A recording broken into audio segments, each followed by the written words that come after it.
বিপ্লব চলাকালে প্রায় ১,৫০০ ছাত্র শ্রমিক জনতার শহীদে মৃত্যু হয়।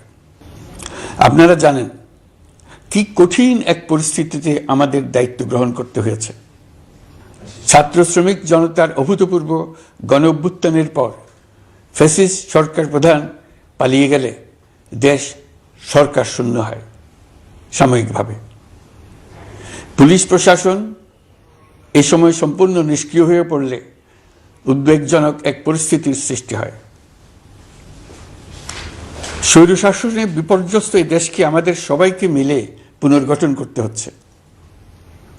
জুলাই আগস্ট বিপ্লবের পর আমরা এমন একটি দেশ হাতে পেয়েছি যার সর্বত্র ছিল বিশৃঙ্খলা। স্বৈরশাসন টিকিয়ে রাখতে আইন শৃঙ্খলা বাহিনীকে জনগণের মুখোমুখি দাঁড় করিয়ে দেওয়া হয়েছিল।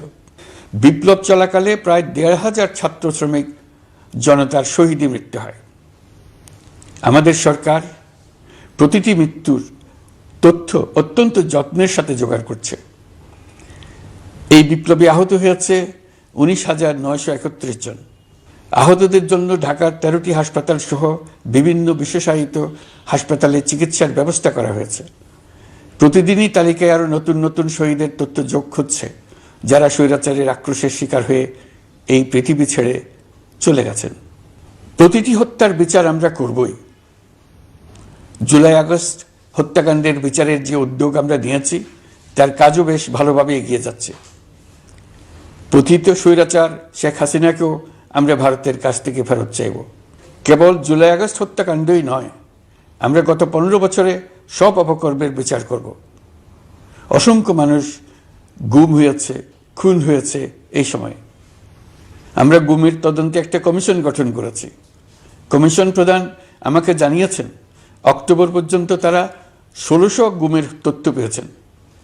তাদের ধারণা এই সংখ্যা ৩,৫০০ ছাড়িয়ে যাবে। অনেকেই কমিশনের কাছে গুমের অভিযোগ করতে ভয় পাচ্ছেন এই ভেবে যে অভিযুক্ত ব্যক্তিদের দ্বারা তারা আবার আক্রান্ত হতে পারেন, ক্ষতিগ্রস্ত হতে পারেন। আমি আপনাদের আশ্বস্ত করতে চাই, আপনারা দ্বিধাহীন চিত্তে কমিশনকে আপনাদের অভিযোগ জানান। কারো সাধ্য নাই আপনাদের গায়ে আবার হাত দেয়। গুম কমিশনের সদস্যদের কাছে ভুক্তভোগীদের যে বিবরণ আমরা পেয়েছি তা অত্যন্ত মর্মান্তিক। জুলাই আগস্টের বিপ্লবের পর ছাত্রছাত্রীরা শহর বন্দরের দেয়ালে দেয়ালে তাদের মনের কথা লিখেছে। তাদেরও আগে যারা গুমের শিকার হয়েছে প্রতিটি গোপন আস্তানার দেয়ালে দেয়ালে তারা লিখে গেছেন তাদের কষ্টের মর্মস্পর্শী বিবরণ। তাদের এইসব কষ্টের কথা শুনে আমাদের হৃদয় কেঁপে উঠেছে।